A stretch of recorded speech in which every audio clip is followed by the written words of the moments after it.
بسم اللہ الرحمن الرحیم۔ عزیزان من، آج ستمبر 1974 کی 22 تاریخ ہے اور درس قرآن کریم کا آغاز سورہ الرعد کی 16ویں آیت سے ہو رہا ہے، 13/16۔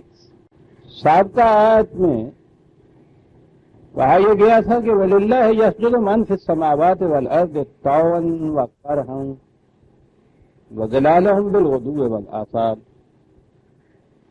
عمودی نقطہ اس میں یہ ہے کہ کائنات کی ہر شے ان قوانین کی اطاعت کر رہی ہے جو ان کے لیے خدا نے متعین کیے۔ یہ میں نے عرض کیا تھا، من فی السماوات والارض میں اشیاء کائنات بھی آتی ہیں اور انسان بھی آتے ہیں۔ پھر میں نے مختلف آیات سے یہ بتایا تھا کہ اشیاء کائنات جو یہ اطاعت کر رہی ہیں ان قوانین کی، تو وہ تو طاعون ہیں، ان کو مجال انکاری نہیں ہے، ان کے ہاں جبر اور مجبوری کا کرہن کا سوال ہی پیدا نہیں ہوتا۔ انسانوں کی دنیا میں دو قسم کے گروہ پائے جائیں گے، ایک تو وہ ہوں گے کہ جو طاعون ان کی اطاعت کریں گے بطیب خاطر، ان قوانین کی صداقت کا پر پہلے وہ کامل غور و فکر کے بعد ان کی صداقت پر یقین رکھیں گے، اس یقین سے ایک اطمینان حاصل ہوگا اور اس کے بعد یہ اطاعت طاعون ہوگی، بطیب خاطر ہوگی، سمجھ سوچ کر ہوگی۔ اور اگر ایسا نہ کریں گے تو دوسرا طریق میں نے عرض کیا تھا کہ وہ جو انسانی عقل کا تجرباتی طریق ہے، ٹرائل اینڈ ایرر کا، وہ ایک نظام کو لیتی ہے، اس پہ تجربہ کرتی ہے، پھر دیکھتی ہے کہ وہ غلط ثابت ہوا، پھر اسے بدلتی ہے، پھر دوسرا نظریہ اختیار کرتی ہے۔ ساری انسان کی تاریخ وہی کو چھوڑ کر انسان کے اسی تجرباتی طریقے کار کی تاریخ ہے، لیکن اس میں ایک تو عرصہ بڑا لمبا لگتا ہے اور پھر غلط نظام کے نتائج تک پہنچنے میں انسانیت کی ہڈیاں جتنی ٹوٹتی ہیں، خون کی ندیاں جتنی بہتی ہیں، وہ تاریخ انسانیت اس کی شاہد ہے۔ وہی کرتا یہی ہے کہ یہ جس آخری مقام کے اوپر خود انسان نے ان ناکام تجارب کے بعد پہنچنا ہوتا ہے، وہ پہلے دن ہی بتا دیتا ہے کہ یہ طریق صحیح ہے۔ وہ جو اس کے متعلق کہا گیا ہے وہ بڑے عمدہ فکرے ہیں اقبال کے الفاظ کہ وہی کرتی اتنا ہی ہے، اٹ اکانومائزز ہیومن لیبر، یہ انسان کی محنت اور سہولات کے اندر بچت کر دیتی ہے، ان مصیبتوں میں سے نہیں اس لیے گزرنا پڑتا، ورنہ پہنچا دیتی ہے آخر الامر اسی مقام پر یہ دونوں۔ اور وہ جو اس نے کہا بڑی عظیم حقیقت ہے کہ ہر دو امیر کارواں، ہر دو بمنزل رواں، دونوں ہی ایک منزل کی طرف چلے جا رہے ہیں۔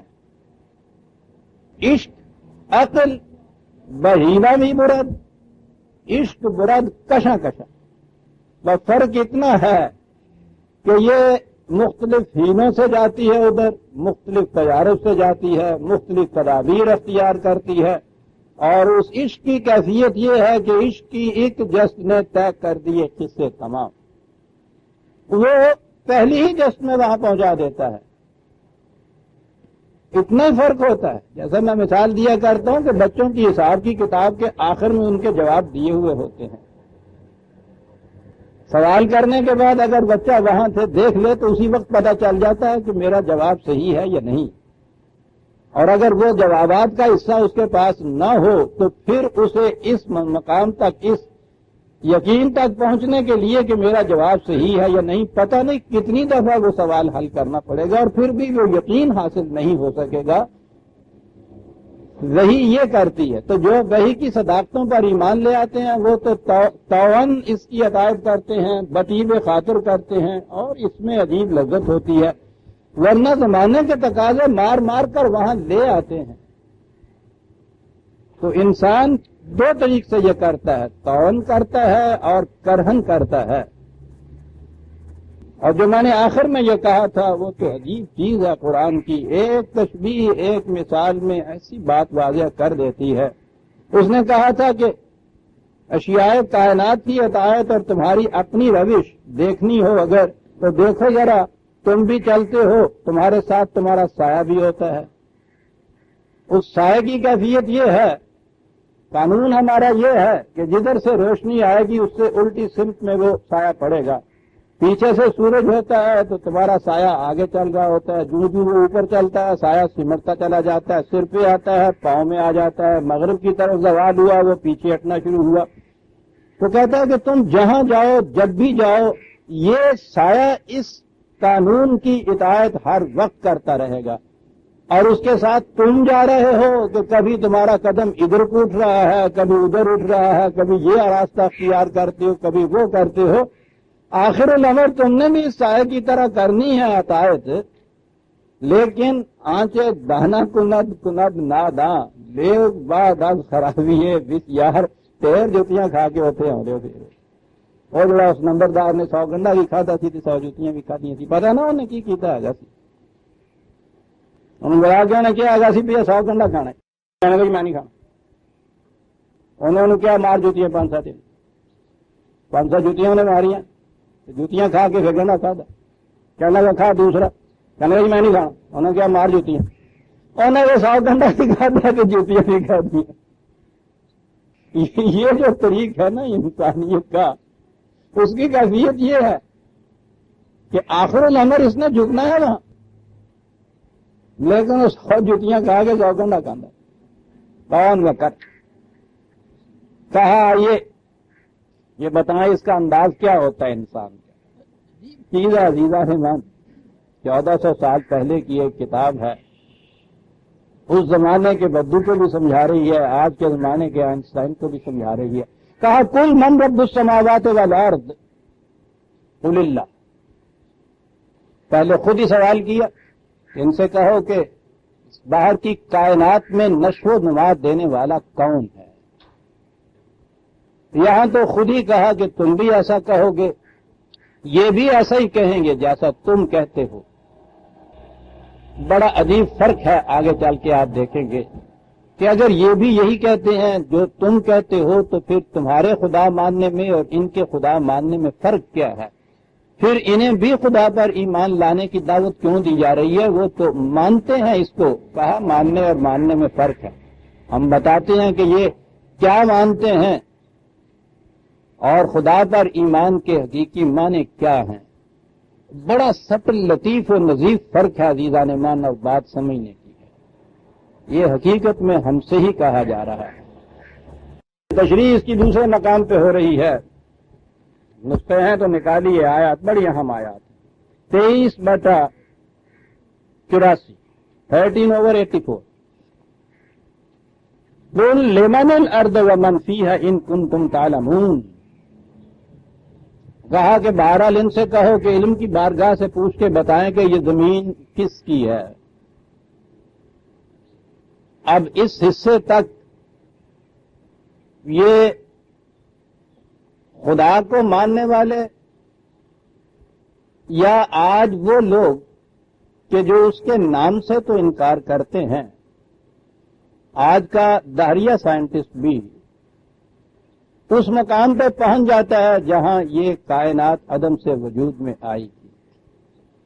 وہاں پہنچنے کے بعد خدا کو ماننے والا وہ کہتا ہے کہ خدا خالق ہے، وہ مالک ہے، وہ رب ہے، اس نے یہ کیا ہے. یہ وہاں پہنچنے کے بعد کھڑے ہو جاتے ہیں، کہتے ہیں کہ صاحب اس سے آگے ہمیں پتہ نہیں کہ یہ کیسے وجود میں آ گئی، کس طرح سے یہ بن گئی. بہرحال بن گئی ہے کس طرح سے، یعنی ہمارا وہ جو کاز اینڈ ایفیکٹ کا قانون تھا وہ یہاں آ کے ختم ہو جاتا ہے. ہم اس سے آگے نہیں چل سکتے. اپنا عجز وہ بھی بیان کرتے ہیں، یہ الگ بات ہے کہ نام یہ نہ لیں، لیکن وہ جو رسمی طور پہ ہی صحیح خدا کے ماننے والے وہ یہ مانتے ہیں. خود یہ آج یورپ کے بھی یہ اس انداز کے دہریے تو بہت کم ہیں. یہ باقی جتنے ہیں خدا کو ماننے والے، بات ان کی ہو رہی ہے.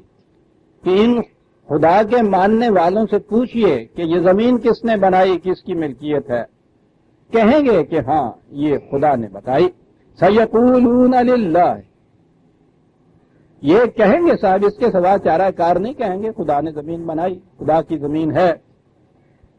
ہر جواب کے بعد آپ دیکھیے وہ کیا کہتا چلا جا رہا ہے. قل افلا تذکرون، کہا کہ ذرا پھر کھڑے ہو جاؤ اس جواب کے بعد، کیونکہ بات آگے سوچنے کی آ جائے گی. قل من رب السماوات السبع ورب العرش العظیم، پوچھو ان سے کہ یہ جو متفرق مختلف کرے تیر رہے ہیں فلک کی پہنائیوں کے اندر، ان کا نشو و نما دینے والا وہ کون ہے؟ کون ہے کہ جس کے ہاتھ میں اس کا مرکزی کنٹرول ہے؟ خارجی کائنات سے بات ہو رہی کے متعلق بات ہو رہی ہے. سیقولون للہ، اس کے سوا چارہ کاری نہیں کہ یہ کہیں کہ ہاں صاحب ٹھیک ہے خدا نے بنایا ہے، خدا ہی ان کی ربوبیت کا سامان بام پہنچا رہا ہے، وہی پروردگار ہے، وہی ان کی پرورش کرتا ہے. پھر وہی اگلی بات ہے قل افلا تتقون، اس کے معنی آگے چل کے آئیں گے. قل من بیدہ ملکوت کل شیء وہو یجیر ولا یجار علیہ ان کنتم تعلمون.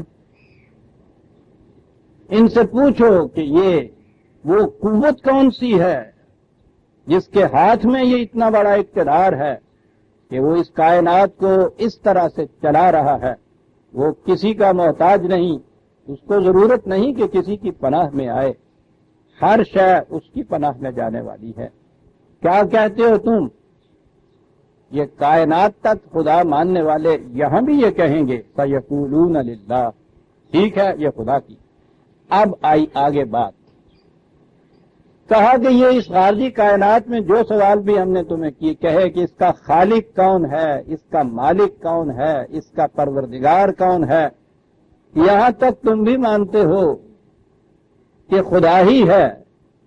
اس حد تک تو تم خدا پہ ایمان لاتے ہو، اقرار اس کا کرتے ہو. فَأَنَّىٰ تُسْحَرُونَ، کہا پھر اس سے آگے ایک قدم جو ہم تمہیں کہتے ہیں تو وہاں تمہیں کون سی بات ہے جس سے تمہیں دھوکہ لگ جاتا ہے؟ آگے ہم کیا کہتے ہیں؟ یہ ہے عزیزان ایمان اصل شے. آگے ہم یہ کہتے ہیں کہ بل آتیناہم بالحق وَإِنَّهُمْ لَكَاذِبُونَ. ہم یہ کہہ رہے ہیں کہ جس طرح خارج کی دنیا میں خدا کے قوانین کی اطاعت ہو رہی ہے، تمہاری اپنی دنیا میں بھی اسی کی اطاعت ہونی چاہیے. تو وہاں تک تو تم ہر بات کا جواب اس بات میں دیتے چلے آ رہے ہو کہ ہاں صاحب خدا ہی ہے، اسی کے قوانین اسی نے بنایا، اسی کے مطابق یہ چل رہی ہے ساری کائنات، سب ٹھیک ہے. کہا کہ جب ہم ذرا آگے تمہیں ایک قدم بڑھا کر کہتے ہیں کہ جب یہ صورت ہے تو تم بھی اس کائنات کے حصے ہو، جب وہاں یہ چیز کار فرما ہے تو تمہاری اپنی دنیا کے اندر تم کیوں نہیں اس کے قوانین کو کی اطاعت کرتے؟ یہ چیز ایک حق کی تمہارے پاس ہم نے بھیجی ہے، تمہارے لیے بھی کچھ قوانین ہیں، یا تم یہ سمجھتے ہو کہ یہ ساری کائنات تو قوانین کے مطابق چلے اور تم یہاں بالکل چھتر بے مہار کی طرح چھوڑ دیے جاؤ، تمہارے لیے کوئی قانون نہیں ہونے چاہیے؟ وہاں تو ہر چیز کا جواب بالکل ٹھیک ٹھیک تم دیتے ہو. یہاں جب تمہیں کہتے ہیں کہ ہاں صاحب خدا کے قوانین کے مطابق تمہیں بھی چلنا چاہیے، تو اس بات کی تم تکذیب کرنے لگ جاتے ہو. فرق یہ ہے عزیزان مان، خدا کو ماننے والے، میں نے کہا کہ ان چند دہریوں کو چھوڑ دیجئے، وہ بھی بات صرف الفاظ کی ہے، لیکن بہرحال خدا کے ماننے والے اس کائناتی خدا کو تو سب مانتے ہیں. وہی خالق ہے، وہی مالک ہے، وہی کائنات میں ان کی ربوبیت کرتا ہے، رب بھی وہی ہے، یہاں تک سب مانتے ہیں.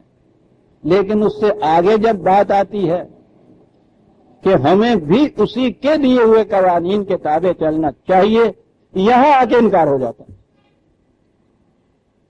اور اصل یہ چیز ہے کہ یہ جتنی چیزیں پہلے مانی جاتی ہیں ان کے ماننے سے ہماری زندگی پہ کیا اثر پڑتا ہے. ایک نے کہہ دیا کہ صاحب خدا نے بنایا تھا، ایک نے کہہ دیا میں یہ نہیں جانتا کہ کس طرح سے یہ عدم سے وجود میں آ گئی، ممکن ہے بائی چانس یہ آ گئی ہو. میری اور اس کی زندگی میں فرق کیا سوائے اس کے کہ یوں ہی ایک جذباتی سی تسکین مجھے حاصل ہو جائے کہ میں کہہ دوں کہ میں نے کہا خدا نے بنایا اور یہ دیکھیے صاحب یہ کہتا ہے نہیں خدا نے نہیں بنایا. فرق کیا پڑا دونوں کے اوپر؟ سوال یہ آ جائے کہ جب خارجی کائنات جو ہے کس کے قوانین کے تابع چلتی ہے، اس نے کہہ دیا کہ فطرت کے قوانین کے مطابق چلتی ہے، میں نے کہہ دیا خدا کے قوانین کے مطابق چلتی ہے، میری اور اس کی زندگی کے اوپر ان دونوں چیزوں کا اثر کیا پڑا؟ الفاظ کا ہی فرق ہے یہاں تک. تو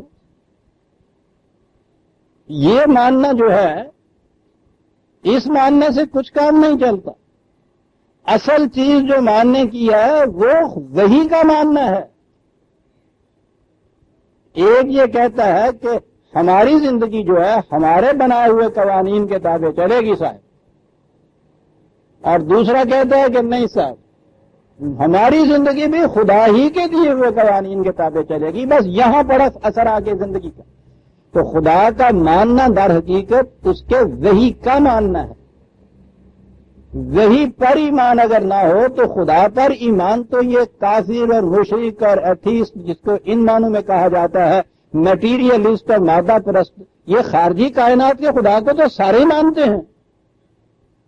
تو فرق یہاں آگے پڑتا ہے وہ وحی کا فرق. اور یاد رکھیے کہ ہمارا اور خدا کا تعلق صرف وحی کے ذریعے سے آپس میں جڑتا ہے. اسے درمیان میں سے نکال دیجئے تو خدا کے ساتھ کوئی تعلق ہمارا باقی نہیں رہتا. میں نے عرض کیا ہے نا کہ یوں جواب دینے کے اعتبار سے آپ کہیے خدا نے بنایا ہے، خدا ہی پروردگار ہے، بس یوں ہی اپنے آپ کو ایک فریب سے دے لینے والی بات ہے کہ ہم خدا پرست ہیں یہ مادہ پرست ہیں. دونوں میں کوئی فرق نہیں ہے. خدا پرستی اور مادہ پرستی کا فرق یہاں آگے شروع ہوتا ہے، صرف وہی سے آگے شروع ہوتا ہے عزیزان من. یہ خدا کی صفات ہیں جو پہلے ہم بیان کر رہے ہیں. خالق کائنات ہے، مالک کائنات ہے، رب السماوات والارض ہے، یہ ساری اس کی کچھ صفات ہیں. ٹھیک ہے وہ ایسا ہے وہ ایسا ہے. میرے ساتھ جو خدا کا تعلق یا میرا جو خدا کے ساتھ تعلق ہے وہ اس کے وحی کی روح سے ہے، ان قوانین کی روح سے ہے جس کے مطابق اس نے کہا ہے کہ تم نے اپنی زندگی گزارنی ہے. وحی کے اوپر اگر یہ ایمان نہیں ہے تو خارجی کائنات کے اوپر کے خدا پر ایمان لانا ایمان ہی نہیں ہے. یہ سارا جو جواب دیتے تھے آپ کے سامنے قرآن نے دہرایا ہے کہ کوئی سوال ان سے کہیے یہ کہیں گے سیقولون اللہ، اللہ نے یہ کیا ہے، اللہ ہی کا یہ سب کچھ ہے. اور اس کے بعد ان سے کہا جا رہا ہے نا کہ اللہ پہ ایمان لاؤ. تو یہ اتنا کچھ تو وہ کہہ رہے ہیں.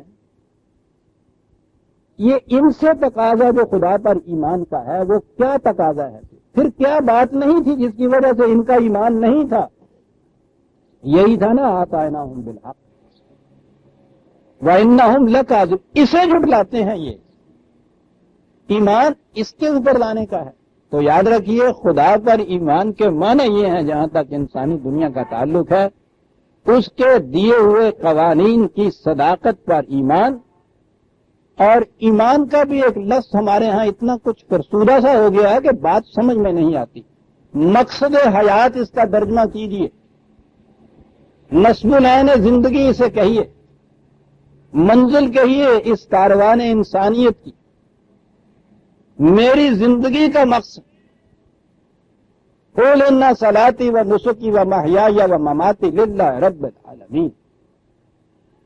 یعنی یہ نصب العین جو ہے میرا زندگی کا مقصد جو ہے وہ ہے جو میرے لیے اس نے متعین کیا ہے، اور اس منزل پر پہنچنے کے لیے اس نے طریقہ کار کو تجویز کیا ہے. انہیں ہی خدا کے قوانین کہتے ہیں جو وہی کے ذریعے ملتے ہیں. یہ ہے ایمان کے معنی. میری زندگی کا مقصد اس نے متعین کیا ہے،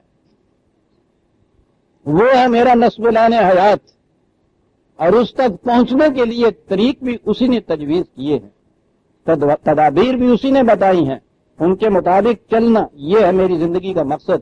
یہ چیز جو ہے اسے آپ کہتے ہیں ایمان باللہ، خدا پر ایمان لانا. نہ یہ کہ کائنات کی کا خالق بھی وہی ہے، مالک بھی وہی ہے، رب بھی وہی ہے، بارش بھی وہی برساتا ہے، بادل بھی وہی لاتا ہے، بجلیاں بھی وہی کڑکاتا ہے. یہ سارا کچھ تم بھی کہتے ہو، ہندو بھی کہتا ہے، عیسائی بھی کہتا ہے، یہودی بھی کہتا ہے. میں نے کہا ہے کہ یورپ کا میٹیریل سائنٹسٹ بھی یہ کہتا ہے تو پھر ان سے آپ تقاضا کیا کرتے ہیں ایمان لانے کا؟ قرآن تو اہل کتاب سے کب سے بھی تقاضا کرتا ہے کہ ایمان لاؤ. ان کے خدا کو خدا ماننے میں تو کسی کو شبہ ہی نہیں ہو سکتا. کون سی چیز تھی جس کے اوپر تقاضا کیا جاتا ہے؟ حالانکہ وہ ویسے وہی پہ بھی ایمان رکھتے ہیں، لیکن کہا یہ گیا کہ تمہارے پاس اس کی وہی ہے نہیں اپنی اصلی شکل کے اندر. خدا پر ایمان کے معنی پھر وہی ہو گئے. انسان اپنی اس زندگی میں حیات عرضی کے اندر اس کے قوانین، اس کی دی ہوئی وحی کے مطابق زندگی بسر کرنا، اسے کہتے ہیں خدا پر ایمان لانا. بات چھوڑ دیجئے 1400 سال پہلے کی، اور چھوڑ دیجئے مشرکین عرب کی یا اس زمانے کی اقوام کی جنہیں مخاطب کیا گیا ہے، اپنے تک آ جائیے. ہم بھی جو ایمان رکھتے ہیں ذرا گریبان میں منہ ڈال کے دیکھیے تو صحیح، وہ خارجی کائنات کے خدا پہ ہی رکھتے ہیں یا اپنے اس خدا پہ بھی رکھتے ہیں جس کی وحی پر ایمان لانا ہمارا فریضہ، یعنی اس کے مطابق زندگی بسر کرنا. پھر ایمان لانا چھوڑ دیجئے. لفظ جب غلط معانی میں آ کے دیر تک استعمال ہوتے رہتے ہیں تو اپنا صحیح مفہوم کھو دیتے ہیں. اس لیے ان الفاظ کا بھی مفہوم اپنی زبان میں ادا کرنا چاہیے.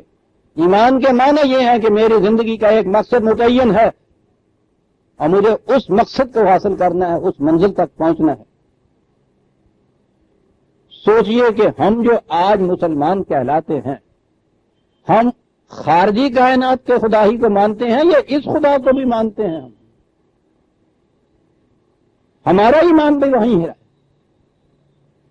جہاں تک یہ دوسرے خدا ماننے والوں کا جو ایمان ہے، جنہیں ہم دعوت ایمان دیتے ہیں، یہ اسی سطح کا ایمان ہمارا بھی ہے. وہی کو نصب العین حیات یا مقصد بنانے والا ایمان ہمارا بھی نہیں ہے. دیکھیے قرآن کریم کس طرح سے ان کی وضاحت کرتا ہے. اس نے 43/84 43/84 عجیب انداز ہیں اس کے بعد سمجھانے کے عزیزان میں. کہا کہ تم خارجی کائنات میں خدا کو مانتے ہو، تمہاری حیات عرضی جو ہے، یعنی الفاظ اس کے آپ دیکھیے کتنے خوبصورت انداز سے بات سمجھائی. وَهُوَ الَّذِي فِي السَّمَاءِ إِلَٰهٌ وَفِي الْأَرْضِ إِلَٰهٌ. خدا وہ ہے کہ جو باہر کی خارجی کائنات میں بھی وہی الہ ہے، صاحب اقتدار ہے، عرض کے اندر بھی وہی الہ ہے. یہ سوار عرض کو الگ کر کے دکھایا کیا مانے عزیزان من؟ جہاں تک خارجی دنیا کا تعلق ہے، عرض تو اس میں بھی شامل ہے. کائناتی قوانین یا فطرت کے قوانین یا لاز آف نیچر یا خدا کے وہ قوانین جو خارجی کائنات میں کار فرما ہے، وہ تو اجرام فلکی سما اور عرض دونوں میں بھی ہیں. یہاں یہ کیا کہا گیا ہے؟ دونوں کو الگ الگ کے جو بات کہی گئی ہے کر کے کیا مانے ہیں کہ الہ السما جو ہے اس کو تو تم سب مانتے ہو، لیکن اسے تم الہ الارض کیوں نہیں مانتے؟ اب عرض جو ہے اس میں آ گئے انسان کی زندگی. وَلَكُمْ فِي الْأَرْضِ مُسْتَقَرٌّ وَمَتَاعٌ إِلَىٰ حِينٍ. یہ عرضی زندگی جو ہے انسانی زندگی سے کہا الہ السما تو سب مانتے ہو تم، اسے الہ الارض بھی مانتے ہو یا نہیں؟ عزیز عالمان، اس انداز سے ڈسٹنکشن کر کے سمجھانا قرآن ہی کا کام ہوتا ہے. خدا کو ماننے والوں کے متعلق کہا کہ 2 حصے ہو جاتے ہیں. الہ السما کے ماننے والے، اسی کو پھر دوسری جگہ 21/21 کہا کہ الہ السما پہلے تو ہوا وَلَهُ مَن فِي السَّمَاوَاتِ وَالْأَرْضِ، وہ سب کچھ وہ کہا. خارجی کائنات کی قوتوں کے متعلق کہا وَمَنْ عِندَهُ لَا يَسْتَكْبِرُونَ عَنْ عِبَادَتِهِ وَلَا يَسْتَحْسِرُونَ، ان کے متعلق کہا کہ وہ تو اس کی اطاعت سے تھکتے ہی نہیں، تھکان تک نہیں ہوئی، وہ لگے ہوئے ہیں اس کے اندر. يُسَبِّحُونَ اللَّيْلَ وَالنَّهَارَ وَلَا يَفْتُرُونَ، ان کے متعلق یہ سب کچھ کہا جو پہلے آ چکا ہے. وہ سرگرداں ہیں اس کے قوانین کی اطاعت میں. اب انسانوں سے یہ کہا کہ امت تخذوا آلہۃ من الارض ہم ینشرون، تو کیا کہا کہ تم اپنی اس عرض کی زندگی کے اندر اور خدا بناتے ہو اور توقع رکھتے ہو کہ وہ تمہیں زندگی عطا کرے؟ یہاں کی اپنی زندگی کے لیے تم الہ الارض اور تجویز کرتے ہو، اور سنیے اس کا نتیجہ عزیزان من، لو کان فیہما آلہۃ الا اللہ لفسدتا، یاد رکھو اگر دو خدا ہو جائیں، الہ السماء اور ہو جائے الہ الارض اور ہو جائے، تو فساد برپا ہو جائے، پھر اس کے اندر کیوس ہو جائے سا، یہ ہے شرک۔ تو خالی الہ السماء کو مان لینا ایمان باللہ نہیں ہے، وہ الہ الارض ہے۔ سوچئے تو صحیح، اپنی طرف غور کیجئے کہ ہمارا ایمان کس اللہ پہ ہے؟ سارا ایمان خارجی اللہ جو ہے اس کے اوپر، خارجی کائنات کا خدا، عرش کا خدا، کرسی کا خدا، افلاک کا خدا، فرشتوں کا خدا، کائنات کا پیدا کرنے والا، ان چیزوں کو چلانے والا، یہ سارا خدا جو ہے اس کے اوپر ایمان، اس سے بگڑتا ہی کچھ نہیں اور اس سے کوئی ذمہ داری ہی عائد نہیں ہوتی۔ وہ جو اس نے کہا تھا کہ پھر وہ ہے نا تصورون، پھر تمہیں یہاں آگے کیا موت پڑ جاتی ہے، کون سی چیز تمہیں فریب دیتی ہے یہاں پہنچنے کے بعد، جو الہ الارض اور کسی کو مان لیتے ہو؟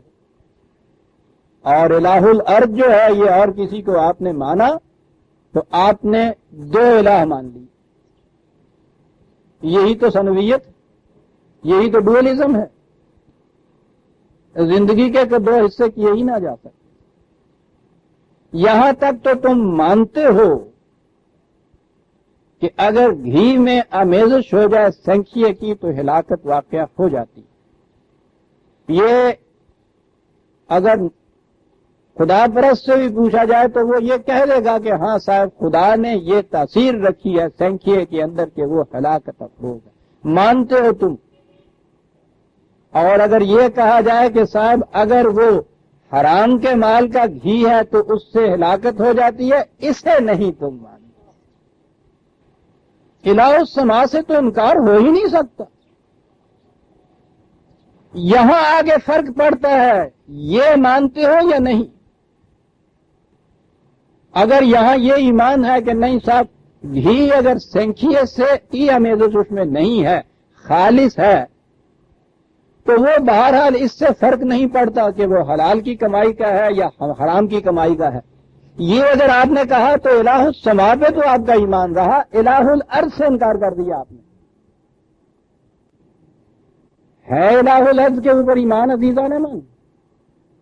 اور آج جو آپ پھر کمیٹیاں بٹھاتے ہو، کمیشن مقرر کرتے ہو، معلوم کرے لفظ فساد تو آج ہمارے ہاں عام ہو گیا ہوا ہے، اس نے بھی تو لفسادتا کہا تھا۔ یہ جو کہہ رہے ہو کہ صاحب اتنا بگاڑ پیدا ہو گیا ہے، جو قرآن نے یہ کہا تھا ظاہر الفساد فی البر والبحر، زندگی کے ہر گوشے میں فساد پیدا ہو گیا، کوئی شے اپنے جگہ موجود نہیں رہی، روز سیکھتے ہو نا اس کے لیے، اور اس کے لیے تم کمیٹیاں بٹھاتے ہو، تحقیقاتی انکوائری کمیشن بٹھاتے ہو، ضرورت ہی نہیں ہے۔ شرک کا لازمی نتیجہ قرآن نے کہا فساد ہے۔ الہ السماء کی طرف تو تمہاری نگاہیں جاتی ہیں، بالکل ٹھیک، بند ٹوٹتا ہے تو ساری قوم بھاگتی ہے اس کی طرف، کیا ہوا کیوں ہوا، امریکہ سے بلاؤ ایکسپرٹ، وہاں سے سامان اٹلی سے منگاؤ، اس کی مرمت کرو، سب کچھ کہو، تباہی ہو جائے گی، یہ سب ٹھیک۔ اور یہ سارے معاشرے کے اندر جو حرام کا سیلاب آ رہا ہے، اس کے لیے کسی کی کوئی آنکھ نہیں اٹھا کے دے گا۔ وہاں کیوں بھاگ کے گئے تھے آپ؟ الہ السماء پہ ہی مان تھا آپ کا کہ اگر پانی کناروں کے اندر رک کے نہ بہا، اس نے اگر کنارے توڑ دیے تو سیلاب ہو جائے گا، وہی حیات دینے والا پانی موت کا موجب بن جائے۔ یہ الہ السماء کا قانون ہے۔ دیکھتے ہو کس طرح سے مانتے ہو اس کو؟ زمین یوں تیار کرو، ہل یوں چلاؤ، کھاد اس طرح ڈالو، روز آپ کے یہاں شروع سے آخر تک بالکل صحیح ہے۔ الہ السماء سے انکار نہیں کیا جا سکتا، قرآن نے دونوں میں کہا ایمان لانے کے لیے، یہ نہیں ہے کہ ان چیزوں کو آپ چھوڑ دیجئے۔ لیکن جب کسی قوم کی کیفیت یہ ہو جائے کہ وہ مقصود بھی ذاتی الہ السما کو لے لے، الہ الارض کے اوپر اس کا ایمان ہی اٹھ جائے تو یہ ٹھیک ہے، ان قوانین کے مطابق یہ نتائج تو پیدا ہوں گے، اس کے بعد جو انسانیت کی زندگی کے اوپر اس کے نتائج ہوں گے وہ تو فساد ہوگا صاحب۔ یہاں تو خیر پھر بھی آپ کہہ سکتے ہیں کہ ابھی اتنا کچھ پیدا ہی ہمارے ہاں نہیں ہو رہا، ہمیں ضرورت ہے سماوی قوانین کے ماتحت بھی ابھی ضرورت ہے ترقی کرنے کی۔ ان ممالک کو لیجئے، وہ امریکہ والے اپنے ہاں کا فالتو اناج جو ہے سمندر میں ڈبوتے ہیں صاحب، اتنا زیادہ ان کے ہاں ہوتا تھا۔ سویڈن والوں کو سمجھ میں نہیں آتی کہ یہ اتنا کچھ پیدا ہو رہا ہے، اس سے کریں کیا ہم۔ اور آپ کو معلوم ہے پھر کہ اسی امریکہ کا سب سے بڑا پریزیڈنٹ ان کا کل تک جو اس پوری دنیا کے اندر سب سے بڑا صاحب قوت مانا جاتا تھا، الہ الارض کے ایک کفر سے اس کی کیفیت آج یہ ہے، وہ کہتا ہے کہ میں ہسپتال میں نہیں جانا چاہتا کیونکہ میں بچ نہیں سکتا۔ قانون خداوندی سے انکار کا یہ نتیجہ ہوتا ہے۔ سویڈن جو آج دنیا میں سب سے زیادہ خوشحال ملک ہے، سب سے زیادہ خودکشی جو ہے وہ سویڈن میں ہوتی ہے۔ الہ الارض کو نہیں مانا جا رہا۔ آپ کیا سمجھتے ہیں کہ آپ ساری توجہات الہ السما پہ یہاں اپنی مرکوز کر کے اور الہ الارض کو اس طرح سے فراموش اپنے یہاں کر کے اپنی دنیا کو فساد سے بچا لیں گے؟ نہیں بچ سکتے۔ قرآن کے ماننے والے کے لیے تو مفر ہے نہیں عزیزان من۔ ام اتخذوا آلہۃ من الارض ہم ینشرون، کیا عرض میں تم نے کسی اور الہ کو مان لیا ہے جو تمہارے لیے زندگی کا سامان بام پہنچاتا ہے؟ خارجی قوتیں، ممالک غیر کی امداد، ان کے ساتھ معاہدے، خود یہاں ہماری تگ و تاز جو کائناتی قوانین کے تابع ہوتی ہے کہ یہ زندگی دینے والی چیزیں ہیں، اس نے کہا کہ غلط۔ لو کان فیہما آلہۃ الا اللہ لفسدتا، جب تک اس کے ساتھ یہ نہ مانو گے کہ ایک ہی الہ ہے کائناتی قوتوں کے اندر بھی، انسان کی زندگی کے اندر بھی، فساد ہی فساد رونما ہو جائے گا عزیزان مان۔ تو میں نے گزارش کیا ہے نا کہ اپنے آپ کو اطمینان یا فریب دے لینا کہ ہم خدا کے ماننے والے ہیں، کیونکہ ہم مانتے ہیں کہ ہاں صاحب اللہ ہی پیدا کرتا ہے، وہی مارتا ہے، کائنات کا وہی خالق ہے، وہی رب ہے، یہ سارا کچھ ماننے کے بعد ہم سمجھتے ہیں کہ الحمدللہ ہم تو خدا پہ ایمان لاتے ہیں۔ الہ الارض جو ہے وہ بہرحال کوئی اور ہے، اسے ایمان کہیں گے۔ اور اب اس کے بعد قرآن کریم کی ان آیات پہ غور کیجئے۔ میں نے ابھی کہا تھا کہ قرآن پھر یہ جواب دینے والوں کو کیوں کہتا تھا کہ ایمان لاؤ خدا پہ، وہ اہل کتاب کو کیوں کہتا تھا خدا پہ ایمان لاؤ، اور آگے سننا چاہتے ہیں قرآن کی آیات میں یا ایھا الذین آمنوا، وہ مخاطب کرتا ہے اے وہ جو ایمان والی، ہمیں اپنے آپ کو مسلمان کہتے ہو، جو دعویٰ ایمان کرتے ہو، آمنوا باللہ، تو وہ تو یا ایھا الذین آمنوا کہہ کے بھی کہتا ہے آمین۔ تو یہ کیا ہے؟ بڑے غور طلب مقامات، کچھ زیادہ غور کی بھی ضرورت نہیں، اس کے لیے کسی پلیٹو کے عقل کی ضرورت نہیں ہے، بات سمجھ میں آسانی سے آ سکتی۔ تیرے دماغ میں بت خانہ ہو تو کیا کہیے، اور بت خانے والی بات بھی نہیں ہے، اسی کسائی مار جانے تھے آگے، یعنی ان آیتوں کے اوپر کبھی غور ہی نہیں کرتے۔ واہ ٹھیک ہے جی، سبحان اللہ جی، خدا دا کلام ہے نا جناب، کیا کہتا ہے وہ کبھی غور تو کیجیے عزیزان من۔ یا ایھا الذین آمنوا کہہ کے ان سے کہنا آمنوا باللہ، یہ پہلا آمنوا کیا ہے؟ ہم ہیں۔ جھنجھنی آ جائے گی کسی مسلمان سے اگر کہے کہ وہ تو تم خدا کو نہیں مانتے، تو بتو، اور وہ اگر زبان پہ یہ لے آئے کہ میں نہیں خدا کو مانتا صاحب، قیامت برپا ہو جاتی ہے صاحب، تقاضے ہو جاتے ہیں کہ ان کی بھی خبر لیجئے جو خدا کو نہیں مانتے، یہاں آ کے معاشرے میں گنا دیتے ہیں جی یہ چند کمیونسٹ جو ہیں جی، کتنا فریب نفس ہے، ہم تو ماننے والے ہیں، یہ نہیں ماننے والے۔ بات اتنی ہے ساری، آپ میں ضرورت نہیں ہے یہ کہنے کی، پوچھو تو صحیح قرآن یہ کنہیں کہتا ہے یا ایھا الذین آمنوا آمنوا باللہ، جو خدا کا انکار کرتا ہے وہ تو یا ایھا الذین آمنوا میں آتا ہی نہیں. تو اس کیٹیگری میں، اس زمرے میں تو وہی آتے ہیں نا کہ جو ایمان کا دعویٰ کرتے. فمن الناس من یقول آمنا باللہ وما هم بمؤمنین. یہ ہے نا وہ کیٹیگری. ہم ہیں، ہم سمجھتے نہیں کسی اور کے متعلق. یہ قرآن کی آیتیں یہودیوں کے لیے، یہ عیسائیوں کے لیے، یہ مجوسیوں کے لیے، یہ اس زمانے کے مشرکین کے لیے، یہ آج کے دہریوں کے لیے، یہ سارا کچھ جتنا بھی ہے یہ سارا قرآن کا ان کے لیے، آپ کے لیے ہے. جنت جو ہے کہ وہ ہمارے لیے. ہاں، وہ کیسے وہ جنت تمہارے اعمال تو جنتیں ہے نہیں. کہنے جی ٹھیک ہے، وہاں اعمال کے حساب سے جنت تھوڑی ملتی ہے، سمجھ نا. وہاں تو اس کی رحمت بے پایا اور پھر شفاعت رسول اللہ کا. یعنی یہاں تک ہم آ پہنچے ہوئے ہیں. دھوکہ ہے جو اپنے آپ کو دیا جا رہا ہے. بنیاد ہے عزیزان من، یہ جو کہا گیا یا ایھا الذین آمنوا آمنوا باللہ، وہ ہے کیٹیگری ہماری. ہم سے مطالبہ ہے قرآن کا کہ ایمان لاؤ. کن سے مطالبہ ہے؟ جو الہ السماء کو تو مانتے ہیں، الہ الارض کو نہیں مانتے. اور یہ سنویت جو ہے اس کا نتیجہ یہ ہے، وہ یہ کہہ رہا ہے فسد، کوئی چیز اپنے ٹھکانے پہ نہیں رہے گی اگر تم نے یہ کر دیا تو. قل من رب السماوات والارض قل اللہ. یہ جو چیز ہے، اسی لیے رب السماوات والارض، اسی لیے الہ السماء الہ الارض، یہ توحید ہے عزیزان مان. اور اگر باہر کی دنیا میں خدا کے قوانین اپنی زندگی کے اندر اپنے بنائے ہوئے قوانین صحیح، یہ بھی تو خود خدا بن جانے والا ہے. کسی اور کے ہاں کا ضابطۂ قوانین آپ نے مانگ کے دیا تو اسے خدا بنایا. اور اگر خود قوانین وضع کر کے اس کے مطابق چلے تو اس کے بعد تو انا ربکم الاعلی ہوا. یہ تو فرعونیت ہے. بڑے فخر سے کہا جا رہا ہے کہ صاحب جمہوریت ہمارا. یہ مغرب کی جمہوریت ہے کیا؟ انا ربکم الاعلی. ہم بیٹھ کے جو قوانین بنائیں گے وہ ہے قانون. آتی ہے، ابھی آیت آتی ہے. قل افاتخذتم من دونہ اولیاء لا یملکون لانفسہم نفعا ولا ضرا. کہا کہ یہ تم اسے چھوڑ کر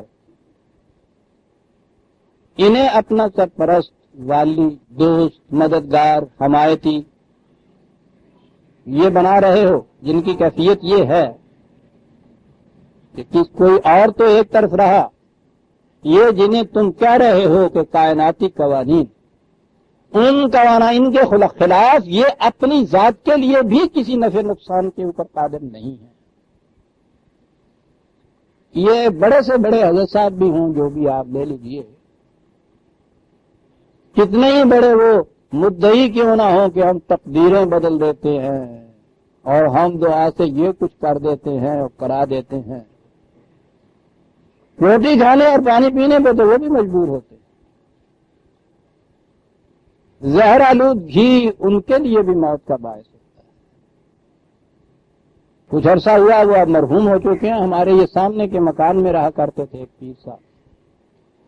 یہ بچیاں میری چھوٹی چھوٹی تھی اس زمانے میں، ان کے تو کان میں بچپن سے یہ آوازیں پڑتی رہتی ہیں نا خدا کی قانون کی. میری بچی کہتی تھی، وہ فالج زدہ تھے، وہ یہاں باہر صحن میں آ کے صبح ان کو کرسی پہ بٹھا دیا جاتا تھا. کرسی پہ ہی ان کے خدام یا ان کے یہاں تو مرید سارے خادم ہوتے ہیں، وہ لے جاتے تھے باہر سیر کرانے کے لیے. 2-1 قدم چلتے تھے پھر وہ وہاں بیٹھ جاتے تھے. اتنے معذور تھے، یہ سارا کچھ پھنسا. پھر ان کو جب واپس لاتے تھے تو اتنے میں ان کے سین میں 3 4 5 7 چارپائیاں مریضوں کی بچھی ہوتی تھی. بہت دور دور سے ان کے ہاں کے وہ مریض لاتے تھے اور وہ لا کے وہ آتے تھے تو وہ پھر اس کو دم کرتے تھے، اسے تعویذ لکھتے دیتے تھے. ان میں فالج کے مریض بھی ہوتے تھے اور جب ان کو یہ دے دوا کے چلے جاتے تھے تو پھر ڈاکٹر صاحب آتے تھے اور وہ انہیں انجیکشن دیتے تھے. تو بچیاں کہا کرتی تھی کہ بابا جی انہوں نے یہ دعا مانگنے میں آپ نے کیوں نہیں مانگنے آگے؟ اپنی ذات کے لیے بھی ان قوانین خداوندی کے خلاف کسی نفع نقصان کا اقتدار جو نہیں رکھتے، اس کے لیے انہیں بھی انجیکشن لینا پڑتا ہے، کیونکہ وہ الہ السماء کا قانون ہے کہ اگر رگوں میں خون منجمد ہو جائے تو اس کے لیے یہ دوائی ہم نے بنائی ہے، یہ قانون ہم نے بنایا ہے، محتاج ہوتے ہیں اس قانون کے۔ کیفیت یہ ہے کہ جن کی اپنی کیفیت یہ ہے کہ وہ ہمارے قوانین کے اس طرح محتاج ہیں، تم اپنی ذات کے لیے ان کے پاس جاتے ہو کہ خدا کے قوانین کو چھوڑ کے ان سے نفع نقصان لے لو، ذرا تو سمجھو۔ آگے بات آتی ہے کہ پھر کیوں نہیں بات سمجھ میں آتی کہ ہم نے کہ بڑی آسان بات کیا ہے، حل یستوی العامی والبصیر، کہا کہ اندھا اور آنکھوں والا برابر ہو سکتے ہیں؟ باہر تو وہ چیز اسی طرح سے پڑی ہوتی ہے، دو انسان یہاں کھڑے ہوتے ہیں، کیا فرق ہوتا ہے دونوں میں؟ ایک کی بینائی ہوتی ہے، دوسرے کی بینائی زائل ہوتی ہے۔ حل تستوی الظلمات والنور، نہیں۔ اور آگے جا کے پوچھو جس کی بینائی نہیں ہے وہ شاید بات کو نہ سمجھے کہ بینائی کیا ہوتی ہے۔ بینائیاں دونوں کی ہوں اور ان سے پوچھو کہ تاریکی اور روشنی برابر ہوتی ہے، وہی تمہاری آنکھیں اس کمرے میں ہوتی ہیں جہاں تاریکی چھا جاتی ہے، بجلی ذرا بجھ جائے تو اس کمرے میں آپ دیکھیے رسیاں سانپ بن کر ڈراتی ہیں۔ پھر آپ دونوں چیزیں ضروری ہیں، انسان کی آنکھ میں بینائی اور باہر روشنی۔ بینائی ہے یہ عقل انسانی، روشنی ہے خدا کا دیا ہوا قانون وحی۔ بینائی قائم ہو اور وہ روشنی نہ ہو بیکار ہے، وہ روشنی موجود ہو بینائی اپنی نہ ہو بیکار ہے، دونوں کی موجودگی ضروری۔ اندھا اور آنکھوں والا، بینائی ہے بینائی نہیں ہے، یہ فرق۔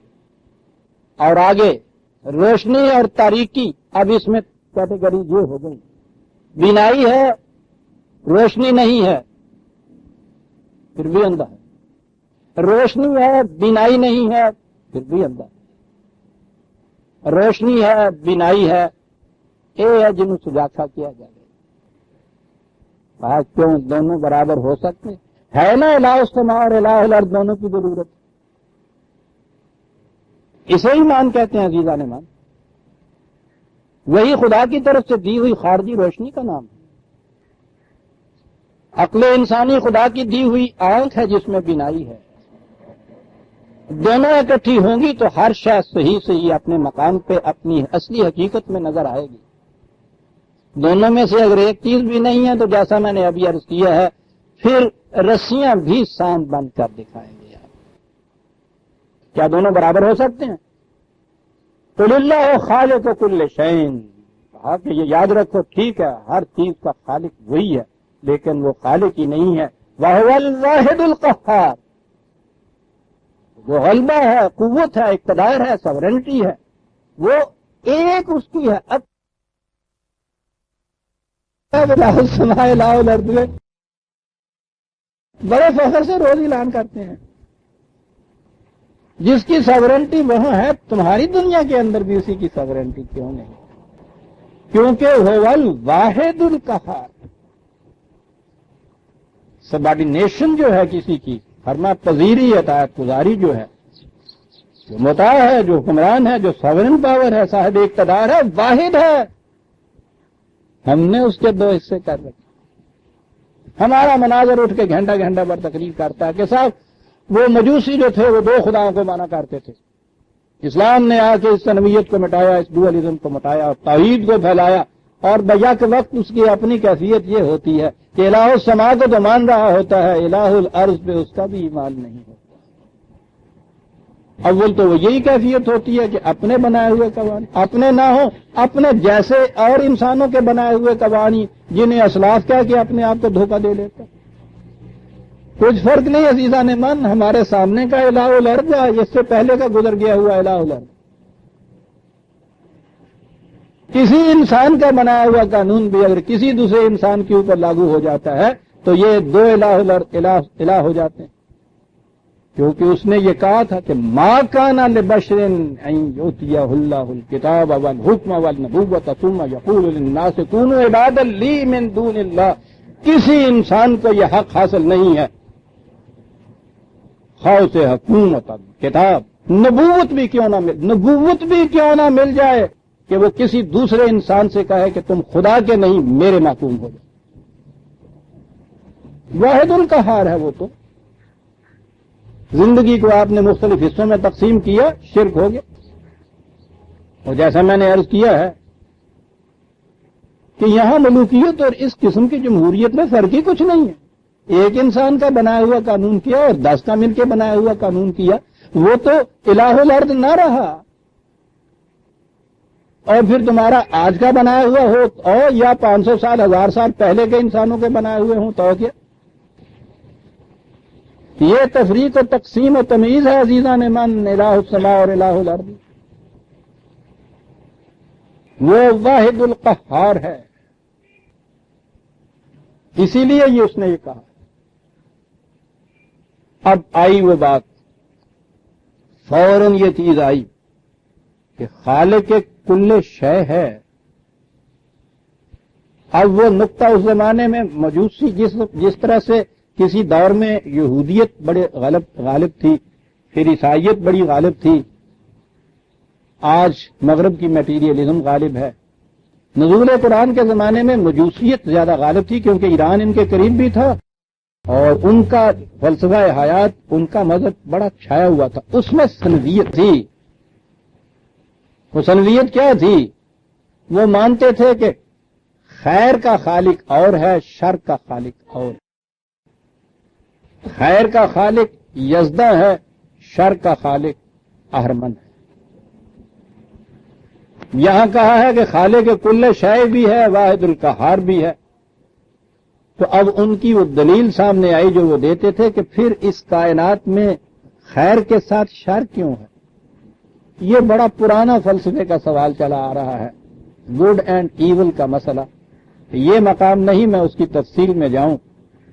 آگے آئے گی جہاں کشمکش حق و باطل کی آیات آتی ہیں، خیر و شر کی آیات آتی ہیں، وہاں میں عرض کروں گا قرآن کا نقطہ نگاہ.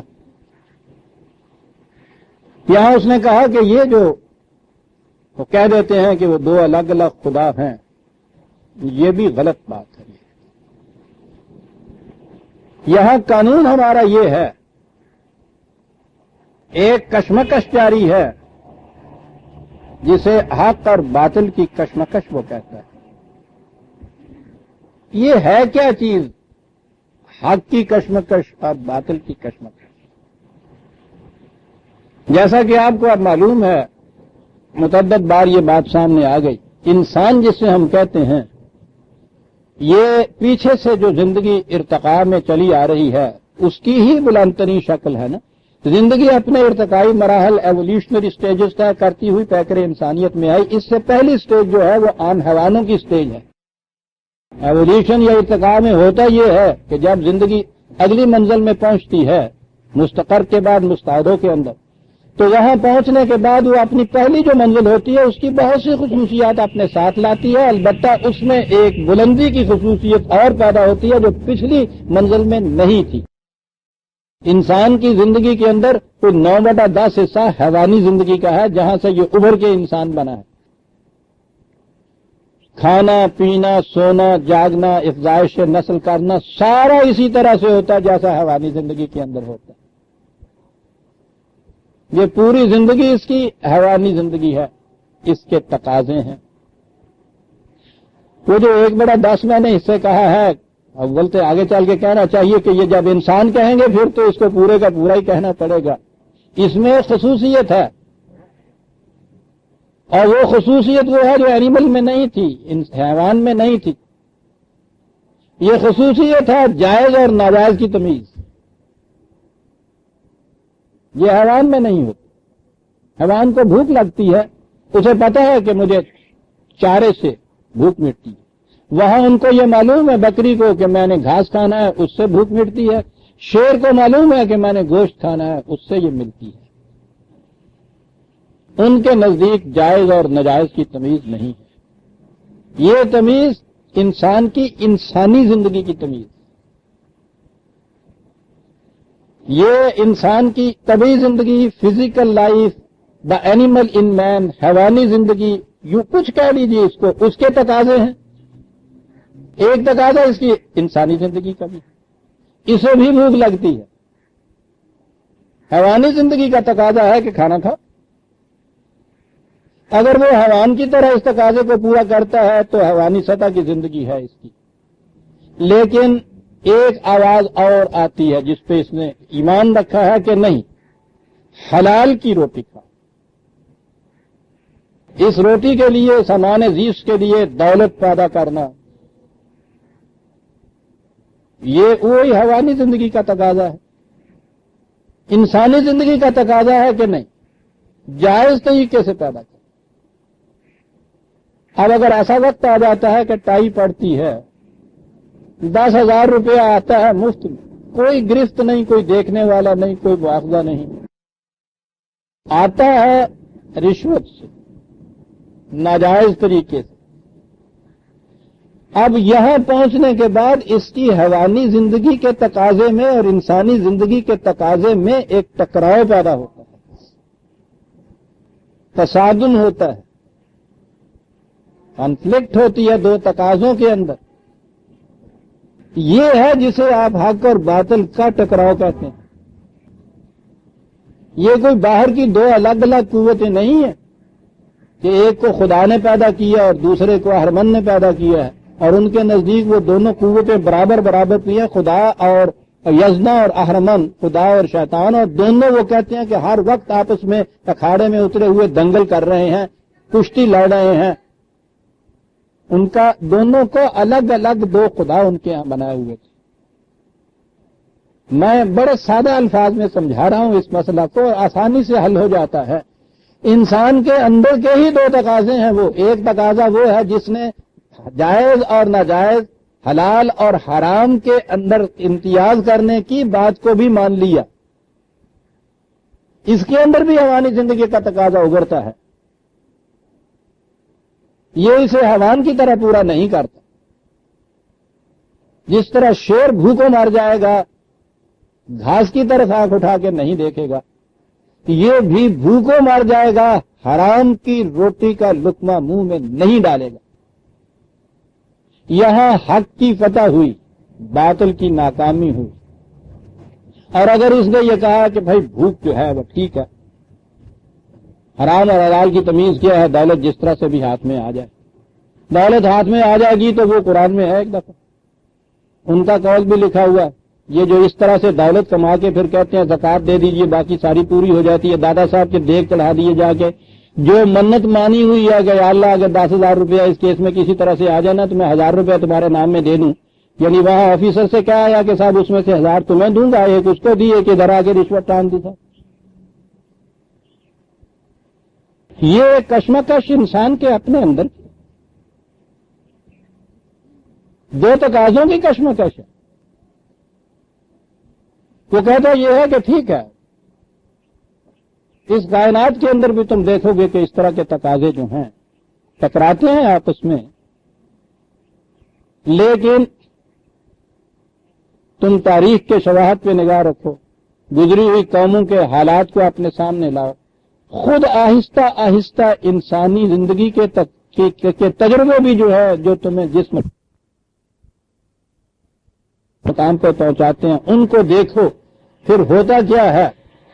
سنی عزیزان من، اس مثال سے بات سمجھاتا ہے۔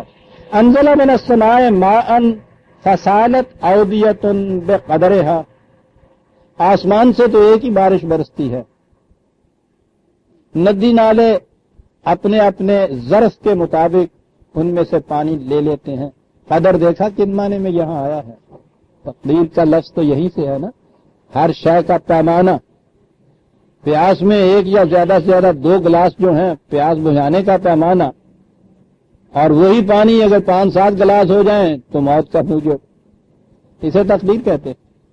بقدر اپنے اپنے ظرف کے مطابق پانی لے لیتے ہیں، لیکن اس کے اندر ادھر ادھر کا خس و خاشاک بھی آپ ملتا ہے، موجود ہوتا ہے۔ فاحتمل السیل زبد الراویہ، پانی تیزی سے جب بہتا ہے تو یہ خس و خاشاک کتنا بھی ہے جھاگ کی طرح لوٹ کے کنارے پہ جا پڑتا ہے، صاف اور شفاف پانی آگے بہ جاتا ہے۔ وَمِمَّا يُوقِدُونَ عَلَيْهِ فِي النَّارِ ابْتِغَاءَ حِلْيَةٍ أَوْ مَتَاعٍ زَبَدٌ مِثْلُهُ، سنار، اس ٹکڑے کو جسے سونا کہا جاتا ہے، چاندی کہا جاتا ہے، وہ اپنی بھٹی میں تپاتا ہے، اس کے اندر وہ گلتا ہے، اس میں اس کے بعد وہ کہتا ہے کہ اس میں کھوٹ ملا ہوا ہوتا ہے، کچھ اس میں وہ ملاتا ہے تو کھوٹ بھی نکھر کے اوپر آ جاتا ہے، وہ اس کھوٹ کو الگ کر دیتا ہے، سونا کندن بن جاتا ہے۔ کذالک یضرب اللہ الحق والباطل، حق اور باطل کی مثال کچھ یوں سمجھ لیجیے، کھوٹ ملا ہوا سونا کشمکش حیات کی بھٹیوں کے اندر سے جب گزرتا ہے تو یہاں پھر اس کا کھوٹ الگ ہوتا ہے اور سونا کندن بن جاتا ہے۔ وہ خس و خاشاک ہے جو پانی میں مل جاتا ہے، اسی پانی کی روانی میں تیزی جب آتی ہے، خس و خاشاک الگ ہو کے زمین پہ گر جاتا ہے، بہ جاتا ہے، پانی صاف شفاف آگے چلا جاتا ہے۔ حق اور باطل کی مثالیں یہ، فَأَمَّا الزَّبَدُ فَيَذْهَبُ جُفَاءً، وہ جو جھاگ اور پانی وہ کھوٹ ہوتا ہے وہ رائے گاں چلا جاتا ہے، قیمتی سونا کندن بن کر پھیلاگے چلا جاتا ہے۔ تو آؤ اب تمہیں بتائیں کہ بنیادی قانون کیا ہے یہاں۔ کھوٹ الگ ہوتا ہے، سونا باقی رہ جاتا ہے، جھاگ خس و خاشاک الگ ہو جاتی ہے، نتھرا ہوا صاف ستھرا پانی الگ رہ جاتا ہے۔ آؤ تمہیں بتائیں کہ جب تم اس الہ السماء کے قانون کو اپنی الہ الارض کے قانون کو اپنی زندگی کے اوپر منطبق کرتے ہو تو وہاں کیا ہوتا ہے، کیا باقی رہتا ہے، کیا ضائع ہوتا ہے؟ عزیزان ایمان، ایک اصول ہے، خیر و شر کا مسئلہ حل ہو جاتا ہے۔ عمل خیر کون سا ہے جو باقی رہتا ہے؟ کہا کہ سنیے ایک اصول، وَأَمَّا مَا يَنْفَعُ النَّاسَ فَيَمْكُثُ فِي الْأَرْضِ، جو کچھ تم صرف اپنی ذات کے فائدے کے لیے کرتے ہو وہ تمہاری ذات کے لیے ختم ہو جاتا ہے، جو کچھ تم پوری نو انسان کی منفعت کے لیے کرتے ہو وہ باقی رہتا ہے۔ دیکھا نیک عمل کس کو کہتے ہیں، ثواب کس چیز سے حاصل ہوتا ہے، خیر کیا ہے یہاں، شر کیا ہے؟ چار لفظوں میں عزیزان ایمان اصول دے دیا۔ کم از کم 2500 سال کی تاریخ ہمارے سامنے ہے گڈ اینڈ ایول کے فلسفے کے اوپر جو لکھا گیا ہے۔ ڈیفینیشن نہیں ہو سکی آج تک ان لوگوں سے کہ گڈ، ایبسولوٹ گڈ، مطلق خیر کسے کہتے ہیں۔ اضافی تو ہر ایک بتاتا چلا آ رہا ہے، بعض حالات میں وہ اچھائی ہوتی ہے، بعض حالات میں وہ اچھائی نہیں رہتی، کھوٹ ملا ہوا سو یہ چیز کہ وہ ایبسولوٹ جسے کہتے ہیں کہ خیر ہی خیر وہ ہو جس میں شر کا کھوٹ ہو ہی نہ۔ چار لفظوں میں قرآن کریم نے اس اصول کو بتا دیا کہ بس یاد رکھو، حیوانی زندگی کا تقاضا یہ تو ہے، ہر حیوان اپنے اپنی بھوک کا سامان کرتا ہے، اپنے اپنے فائدے کی ہر ایک سوچتا ہے، یہ حیوانی زندگی کا تقاضا ہے۔ انسانی زندگی اوپر شروع ہوتی ہے اس کے۔ ایک حیوان اگر وہ بندھا ہوا یا کھلا ہوا چر رہا ہے، گھاس کھا رہا ہے، اس کے ساتھ دوسرا بیل بھوک سے مر رہا ہے، بندھا ہوا ہے، اسے کبھی اس کی بھوک کا خیال نہیں آتا، وہ اپنا ہی کھاتا ہے، اپنا ہی پیٹ بھرتا ہے۔ کہا کہ اصول یاد رکھو، یہاں تک تقاضا حیوانی زندگی کا وہ بھی ضروری ہے کہ پورا کرو، لیکن خیر یہ نہیں، ثواب یہ نہیں، عمل صالح یہ نہیں، وہ یہ ہے کہ وَأَمَّا يَنْفَعُ النَّاسَ فَيَمْكُثُ فِي الْأَرْضِ، جو کچھ تم پوری نو انسانی کے لیے کی منفعت کے لیے کرتے ہو، فَيَمْكُثُ فِي الْأَرْضِ، یہ ہے باقی رہنے والا عمل تمہارا، یہ رہتا ہے باقی۔ اپنا تو ساری عمر کا کھایا ہوا عزیزان من موت کے ایک جھٹکے سے ختم ہو جائے۔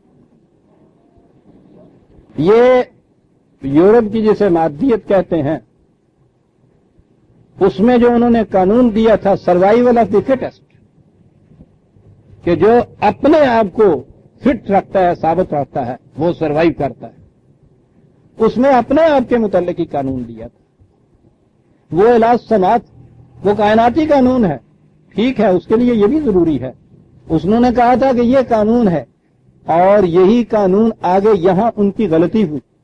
انہوں نے کہا کہ یہی قانون آگے انسانوں کی زندگی میں بھی ہے، جو قوم اپنے آپ کو فٹ رکھتی ہے وہ بچتی ہے، اسے اس کی فکر نہیں ہونی چاہیے کہ دوسری قوموں پہ کیا گزرتا ہے۔ سروائیول آف دی فٹسٹ کا وہ جو ایک اصول مقرر کیا تھا سائنس کے تجربات، الہ السما کو انہوں نے اس کو اپلائی کیا انسانی زندگی کے اوپر، اور کہا کہ جس طرح سے کہ ایک فرد جو یا ایک نو حیوانوں کی وہی باقی رہی ہے یا رہتی ہے جو اپنے آپ کو دی فٹسٹ ثابت کرتی ہے، اسی طرح انسانی زندگی کے اندر بھی قوموں میں بھی یہی اصول کار فرما ہے۔ اپنے آپ کے اندر دا فٹسٹ جو قوم ثابت کرتی ہے وہ باقی رہتی ہے، اسے اس کی پرواہ نہیں ہونی چاہیے دوسری قوموں پہ کیا گزر رہی ہے۔ ساری دنیا جو آج عزیزان مان جہنم بن رہی ہے وہ اس وجہ سے بن رہی ہے کہ حیوانی زندگی کا قانون انسانی زندگی کے اوپر منطبق کیا۔ قرآن نے کہا کہ ٹھیک ہے، اپنی اپنی بقا کی فکر تو ضروری ہے، لیکن وَأَمَّا مَا يَنْفَعُ النَّاسَ فَيَمْكُثُ فِي الْأَرْضِ، جو کچھ نو انسانی کی منفعت کے لیے تم کرتے ہو اپنی قوم کے لیے یہاں نہیں کہا، اپنی ذات، اپنا خاندان، اپنا قبیلہ، اپنی قوم، اپنا وطن، اپنا گروہ، اپنا مذہبی فرقہ، یہ اس سے اونچا چلا گیا قرآن۔ ما ينفع الناس، الناس عزیزان من، خاندان، ذات، برادری، قبیلہ، قوم، وطن، فرقہ، مذہب، سب سے اونچا چلا گیا الناس۔ ما ينفع الناس، کسوٹی آ گئی عزیزان من خیر اور شر کی، نیکی اور بدی کی۔ کسوٹی یہ ہے کہ جو ما ينفع الناس کے معیار پہ پورا اترتا ہے وہی ہے۔ قرآن نے اسی لیے عمل صالحہ اسی کو کہا، وہ حیوانی سطح کی دا فٹسٹ والا نہیں، یہ ہے جو باقی رہے گا۔ یہی تھا نا جسے بقیت اللہ کہا تھا قرآن نے، میرے ذہن میں آئی وہ، ہاں وہ جو حضرت شعیب کا آواز تھا، وہ جو وہ قانون تھا جو دیا تھا اپنی قوم کو، یا قوم اوفوا المکیال والمیزان بالقسط ولا تبخسوا الناس اشیاءهم 11/85-86 ولا تعثوا فی الارض مفسدین۔ یہ تم جو اپنا اکنامک سسٹم بنا رکھے ہو کہ ساری قوموں کا چھین کے لیے چلے آ رہے ہو، یاد رکھو یہ چیز جو ہے یہ فساد کریٹ کرے گی۔ وہ ٹھیک ہے بظاہر تم نظر آتا ہے تمہیں کہ دوسروں کو ذرا ڈنڈی مار کے دو تو تھوڑا سا زیادہ تمہیں آ جاتا ہے تمہارے حصے میں، لیکن اس کا نتیجہ فساد ہی فساد ہوگا۔ یاد رکھیے بقیت اللہ خیر لکم ان کنتم مؤمنین، جو خدا کے بتائے ہوئے اصول کے مطابق باقی رہنے والی چیز ہے وہی نیکی ہے، اسی کو خیر کہتے ہیں، خیر لکم کہتے ہیں۔ خیر یہ ہے، باقی یہ آتا ہے عزیزان من اور مٹ جاتی ہیں چیزیں۔ کذالک یضرب اللہ الامثال، مثالیں خدا نے اوپر بیان کیے ہیں، وہ اس بات کو سمجھانے کے لیے تھی بھائی، میں شاعری نہیں کی ہوئی ہم نے۔ یہ باقی رہتا ہے ما ينفع الناس، فرائض آگے بھی چلتی ہے اگرچہ فل سٹاپ کے بعد ہے للذین، یہ یہاں چلی نا للذین سے۔ کون ہے وہ لوگ کہ جن کے لیے یہ عمل خیر باقی رہتا ہے، باقیات الصالحات جسے کہتے ہیں ہم، للذین استجابوا لربہم الحسنی، یاد رکھ، جو اپنے نشو و نما دینے والے کے سوال کا جواب مثبت میں دیکھے ہیں، لبیک حاضر ہوں میں، کوئی ہے حاضر ہوں حضور۔ عجیب الفاظ قرآن کے ہوتے ہیں، کتنا پیارا ہے یہ لفظ، پھر فوراً ہی یاد آ جاتی ہے کتنا پیارا ہے یہ شعر حسرت کا۔ حفیظ صاحب پوچھتے ہیں وہ جان ساروں کو، تم بھی حسرت اٹھو سلام کرو۔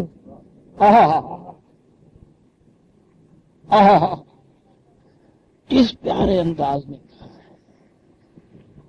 آہا، پوچھتے ہیں وہ جانثاروں کو، تم بھی حسرت اٹھو، کرو کیا؟ سلام کرو. للذین استجابوا لربہم الحسنی. جب جانثاروں کے متعلق پوچھا جائے تو اٹھو حسرت، سلام. زبان سے کچھ نہ کر. لبیک اللہم لبیک لا شریک لہ لبیک. رہ گئی رسم اذاں، روح پلالی نہ رہی. 84,000 حاجی گئے، 74,000 حاجی گئے. بیک وقت وہاں ان کو حفظ کرا دی گئی یہ دعائیں. چلا جا رہا ہے آگے آگے طواف، یہ پیچھے چلے جا رہے ہیں ایک دوسرے کو رونتے ہوئے مونگتے ہوئے لبیک اللہم. عزیزان من، لبیک تو ایک دفعہ زندگی میں کہا ہوا بھی بہت ہوتا ہے. تم بھی حسرت اٹھو. سلام للذین استجابوا لربہم الحسنی. الحسنی انہی کے لیے بڑی چیز. زندگی کا صحیح توازن اس کو کہیے. سب سے زیادہ حسین زندگی اسے کہیے. یہ ان کے لیے ہے. کتنا جامع لفظ ہے یہاں الحسن. خدا کی صفات یا اسماء کے لیے بھی کہا ہے اسماء الحسنی. تمام صفات خداوندی الی حد بشریت اور پورا پورا توازن لیے ہوئے. حسن تو بنتا ہی اسی لیے ہے کہ خوبصورتی کی ساری علامتیں ہو، توازن اس کے اندر پورا ہو. ہر چیز خوبصورت ہو. چہرے کی آنکھ کی سیاہی یا پتلی میں ذرا باریک بال برابر فرق آ گیا ہو، یوں ہو گئی ہو جسے ٹیڑھا پن کہتے ہیں، سارا حسن بگڑ جاتا ہے. وہ جو کہا ہے کسی نے وہ بڑا ٹھیک کہا ہے کہ کلیوپیٹرا کی ناک ذرا چپٹی ہوتی تو تاریخ اور ہوتی دنیا. بڑی عمدہ بات ہے. حسن تو نام ہی ہر خوبصورت چیزوں کے جمع ہو کے ان کے توازن کا ہے، صحیح پرپورشن کا نام ہے. للذین استجابوا لربہم الحسنی. عظیم عطا بھی ملتی ہے، ساری چیزیں ملتی ہیں، ان میں توازن ہوتا ہے. توازن کے بگڑنے کا نام ہی تو فساد ہے عزیزان.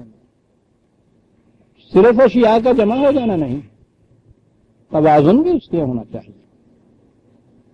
متوازن رزق تو یہی ہے نا جو نبی اکرم صلی اللہ علیہ وسلم نے اس ایک حدیث میں فرمایا.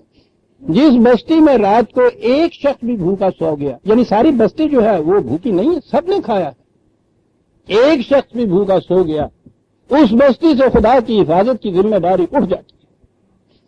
کیا ہوا ہے اس بستی میں؟ رزق فراواں تھا، ہر ایک نے کھایا ہے، سیر ہو کے سویا ہے. کیا ہوا ہے؟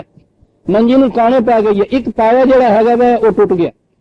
100 کے 10 رات نو ساوے اس منجی 3 پاوے بھی ٹھیک آ گئے نے، وان بھی ٹھیک ہے، اونی ہوئی بھی چنگی ہے، دوان بھی بالکل ٹھیک آ گئی ہے، ایک پاوا ہی ہے نا، ٹوٹی نہیں گیا، ذرا چھوٹا رہ گیا. یہ ساری بستی میں ایک فرد جو بھوکا سو گیا ہے، اس سے کیا ہوا ہے؟ بستی کا توازن بگڑ گیا ہے عزیزان من. الحسنی نہیں رہا اس بستی کے اندر. توازن تو اتنے سے بگڑ جاتا ہے. بہترین کھانے میں ذرا سا نمک زیادہ ڈال دیجیے. الحسن والذین لم یستجیبوا لہ، جو اس کی آواز پہ لبیک نہیں کہتے. سب کچھ الارض کا ملتا ہے ان کو، لیکن لو ان لہم ما فی الارض جمیعا ومثلہ معہ خوب. ایک فرد یا ایک قوم کی دولت تو ایک طرف، ساری کرۂ ارض کی پوری دولت پاس ہو متاع حیات، اتنی ہی اور بھی کہیں سے لے آئیں، چاند پہ جا کے بھی وہاں کی بھی اکٹھی لے آئیں، اور اگر یہ کہیں کہ یہ جو توازن بگڑا ہے یہ دولت دے کر وہ توازن پیدا کر لے، لفتدوا بہ، نہیں ہو سکے گا. یہ تو اس کے ساتھ الہ الارض کی اقدار جو ہیں وہ ساتھ شامل کرنی پڑیں گی. اولئک لہم سوء الحساب. حساب تو ہر ایک کا ہی ہوتا ہے. یہ وہ حساب ہے کہ جو آپس میں ملتا نہیں ہے، وہ وہ حساب ہوتا ہی وہی ہے. یہ بینک والوں سے پوچھو جو رات کو بیٹھے ہوئے ہوتے ہیں, یہ کیوں 1 بجے ختم کر دیتے ہیں, اور ڈیوٹی ان کی وہی 4-5 بجے تک ہوتی. باقی حصہ وقت میں وہ حساب ملاتے ہیں. یہی نہیں ہوتا کہ کمی واقع ہوتی ہے. ان کے ہاں تو اگر جو موجود ہے کیش اس میں 1 روپیہ زائد ہو تو وہ بھی 4 گھنٹے خرچ کر دیتے ہیں اس کے اوپر. حساب ملتا نہیں ہے. کیا ہوا ہے, توازن بگڑ گیا. کہا کہ حساب تو ان کا اولئک لہم سوء الحساب, حساب ان کا جو ہے وہ اس میں بیلنس ٹھیک نہیں بیٹھ رہا. نتیجہ ومأواہم جہنم, اس بگاڑ کا نام جہنم ہے. وبئس المہاد, میں نے ابھی کہا تھا نا, وہ چارپائی جس کا توازن بگڑا ہوا ہو. مہاد تو وہی مہد سے ہے, گہوارہ جسے کہتے ہیں آپ. نہایت عمدہ آرام کی جگہ کو کہتے ہیں. ساری چیزیں آرام کی آسائش کی مہیا ہو گئی ہیں, لیکن اس کے باوجود وہ جو پوچھتا تھا نیند کیوں رات بھر نہیں آتی, وہ اسی لیے تھا کہ چارپائی کا توازن بگڑا ہوا تھا, یا بستر میں کہیں ایک ذرا سی پھانس رہ گئی. وہ تو نیچے جو وہ دلائی جسے ہم کہتے ہیں عزیزان من, وہ دے کہ روح کی وڑیواں رہ جائے تو ساری رات سامنے دینا رڑکتا رہتا, اور پھانس اگر اس میں ہو تو پھر تو پوچھو ہی نہیں, کوئی نہیں سکتا. بئس المہاد یعنی عجیب چیزیں قرآن کی ہیں صاحب. سوء الحساب, حساب ٹھیک نہیں بیٹھ رہا. بئس المہاد, آسائش کی ساری چیزیں حاصل ہیں, لیکن آرام پہنچانے کی بجائے وہ اس قسم کا بستر ہے جس کے اندر پھانس یا کھٹک یا ایک کانٹا بھی ہو سکتا, وہ آرام نہیں پہنچاتے. افمن یعلم انما انزل الیک من ربک الحق کمن هو اعمی, تو آپ سوچئے کہ وہ جو شخص یہ جانتا ہے کہ جو کچھ خدا نے, اس نے جو کچھ میرے لیے نازل کیا ہے, اس کے دیے ہوئے اقدار, اس کے دیے ہوئے اصول, وہ حق ہے, الحق ہے, دا ٹروتھ وہی ہے جو اس نے دیا ہے. کہا وہ کمن ہوا اعمی, یہ اور وہ کہ جو اندھا ہے دونوں برابر ہو جائیں گے. کہا باتیں ہم نے بڑی پھیر پھیر کے سمجھائی ہیں, مثالیں بھی بڑی بڑی برجستہ دی ہیں, ہم نے سب کچھ کیا ہے یہ, لیکن انما یتذکر اولو الالباب, لیکن اس سے انہیں پلے تو وہی باندھ سکتا ہے جو, یہاں صرف عقل ہی نہیں کہا, اولو الالباب کہا. یہ قرآن نے اور جگہ بھی عقل اور فکر کے الفاظ بھی, الذین یعقلون یعملون یشعرون یتفکرون بھی کہا ہے. بعض خاص مقام پہ جہاں زور سے اسٹریس دینے کی ضرورت ہوتی ہے وہاں اولو الالباب کہا. اور الباب کیا ہے؟ لب لباب تے تسی جانتے ہو کجیے دا لب لباب کیا ہے؟ کسی بات کا نچوڑ جسے پنجابی کہتے ہیں جی تت کڈیا ہے ایرا جڑا ہے, اسے کہتے ہیں اولو الالباب. کہتا ہے یہ ٹھیک ہے, مثالیں بھی ہم نے دی ہیں, سمجھایا بھی ہے, تصریف آیات بھی ہے, بات بھی بڑی صاف ہے, لیکن ان سے تو وہی, ان کو تو سامنے اپنے وہی رکھ سکتا ہے زندگی میں کہ جو انتہائی غور و خوض کے بعد پھر یہ دیکھے کہ واقعی الہ الارض اور الہ السماء دونوں کا ماننا ضروری ہے. اور یہ اولو الالباب کون سے ہیں؟ الذین یوفون, چلیے آگے اب چلا ہے کہ یہ کون ہیں جنہیں ہم کہتے ہیں کہ یہ ہیں در حقیقت سیانے, یہ ہیں جنہوں نے عقل و فکر کی گہرائیوں میں پہنچ کر ان باتوں پر غور کیا ہے.